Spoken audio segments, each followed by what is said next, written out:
কিসের টাকা নিলেন এটা? কিসের টাকা নিলেন? হ্যাঁ, ওনাকে তো জিজ্ঞেস করলাম 1000 টাকা দিল, কিসের টাকা নিলেন? আদালতে চলে ঘুষ বাণিজ্য, যার ভিডিও ভাইরাল হয়েছে সামাজিক যোগাযোগ মাধ্যমে। তাতে দেখা যায় চিফ জুডিশিয়াল ম্যাজিস্ট্রেট আদালতের নাজির ইয়াসিন আরাফাত এক ভুক্তভোগীর কাছ থেকে বন্ড গ্রহণের বিষয় জোর করে ঘুষের টাকা গ্রহণ করছেন।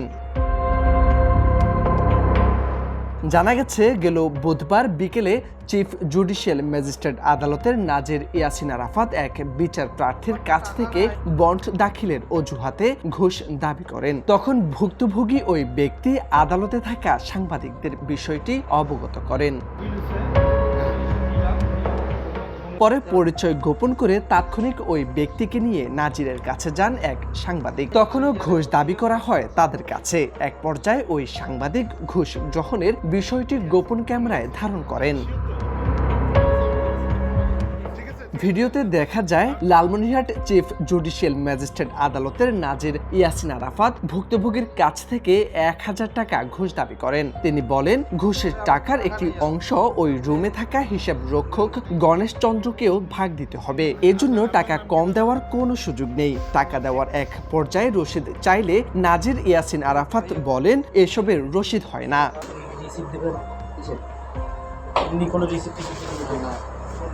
পরে সাংবাদিকরা নাজিরের কাছে গেলে তিনি ঘুষের টাকা লুকানোর চেষ্টা করেও ব্যর্থ হন।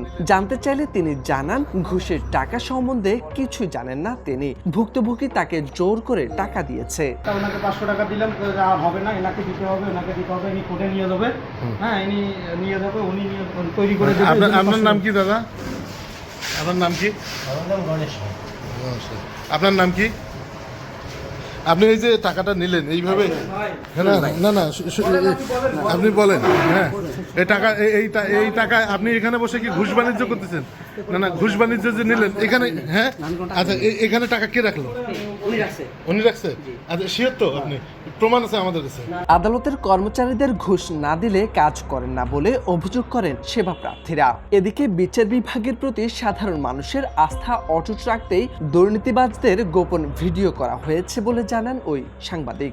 এমন কোনো জায়গা নাই। হ্যাঁ, ওই নাজিরের ওখানে যান, জিরুর ওখানে যান, যেগুলো পেশকারের ওখানে যান, ওই টাকা দিলে করে কাজ দ্রুত হয়, না দিলে করে কোনো কাজ নাই। তখন তো কাজ তো ওরা তো ওদের মন মতো করে, ওদের রুলস তখন দেখায়। ভাই অমুক দিন পর আইসেন, এতদিন পর আইসেন, টাকা ফেলে দিলেন, কাজ করলো, না দিলে করে কাজ নাই। পরে তাকে বলেছিলাম যে এটি রাখেন এবং দ্রুত ছাড়ার ব্যবস্থা করেন। তো সে এক পর্যায়ে বললো যে ভাই এটাকে কিছু টাকা দিতে হবে, তাহলে দ্রুত কাজটি হয়ে যাবে।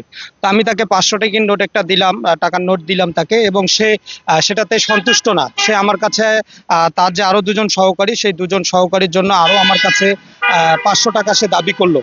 সামাজিক যোগাযোগ মাধ্যমে ভিডিওটি ভাইরাল হওয়ার পর 16 এপ্রিল সকালে ভুক্তভোগী নাজির ইয়াসিন আরাফাতকে সাময়িক বরখাস্ত করা হয়েছে বলে জানান লালমনিরহাট চিফ জুডিশিয়াল ম্যাজিস্ট্রেট আদালতের প্রশাসনিক কর্মকর্তা। সকালে আমাদের ওনাকে সাসপেন্ডও করা হয়েছে।